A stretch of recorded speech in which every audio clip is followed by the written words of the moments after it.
पद्धतीचा एक विनोद सांगितला जातो की तिथल्या मुलांना माहिती पण नसतं की दूध कोण देतो. त्यांना जर प्रश्न विचारला की तुझ्या घरामध्ये दूध कोण देतं, तर माझ्या घरामध्ये भैया सकाळी आणून दूध देतो, एवढं उत्तर त्या ठिकाणी त्यांनी देतात. म्हणजे गाई म्हशी गुरं ढोरं हे नष्ट होण्याच्या मार्गावर आहे. आज आधुनिक शेतीच्या मार्गाने आपण जातो, ट्रॅक्टरने शेती करतो, वेगवेगळ्या अत्याधुनिक आपण यंत्राचा उपयोग करून शेती करतो. त्यामुळे बैलाचंही थोडंसं महत्व कुठं ना कुठं तरी कमी होताना दिसतंय. आपण गाईला तर आपल्या संस्कृतीमध्ये देव मानतो. आपण 33 कोटी देव गायीच्या शरीरामध्ये आहेत असे आपली ठाम मत आहे.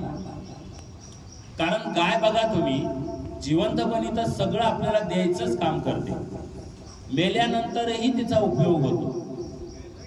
जिवंतपणी तुम्हाला दूध देणारी गाय आहे. तुम्हाला गोमूत्र, गायीचं जे गोमूत्र आहे ते पवित्र मानलं जातं. आपलं कोणतंही एखादा विटाळ असेल, काही एखाद्या आपल्या घरामध्ये जर काही गोष्टी काही घडल्या असतील आणि मग ते आपल्याला जर पावन करून घ्यायचं असेल, स्वच्छ करायचं असेल, तर गोमूत्राची शिंपडण केली जाते.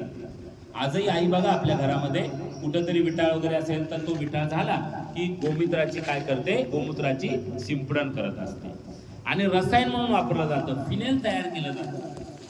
त्या गोमूत्रापासून काय बनवलं जातं, फिनेल बनवलं जातं. त्या गाई म्हशीचं जे काही शेण आहे ते आपण त्या ठिकाणी सारवण करण्याचं काम करतो. आजही आपल्या गावाकडच्या गोठे बघा, आपल्या गावाकडचे घरं बघा, तिथं जे आपली तिथं काही फरशी नसते, तिथं जे सारवण केलं जातं, ज्याला आपण ग्रामीण भाषेत सारवण म्हणतो, ते कशाचं केलं जातं, शेणाचं सारवण केलं जातं. म्हणजे गाई म्हशीचं जे वेस्ट आहे त्याचं सारवण करून त्याचा सुगंध जो असतो तो आपल्या शरीराला त्या ठिकाणी घेतला जातो. त्या गाईचं जे काही शेण आहे ते आपण आपल्या कर्मकांडामध्ये पण वापरतो. आपलं जे घरामधलं काही कर्मकांड असेल, जे काही एखादा यज्ञ वगैरे होत असेल किंवा कोणतेही कर्मकांड असेल, त्याच्यामध्ये पण आपण त्या शेणाचा उपयोग करत असतो. त्याच्यानंतर तुम्हाला सांगतो मी, जे शेण आहे, आपले उकिरडे वगैरे असतात गावाकडं, आपण काय करतो, आपल्या गाई म्हशीचं जे काही शेण वगैरे ते त्या उकिरड्यावर नेऊन टाकतो, साठवून ठेवतो ते.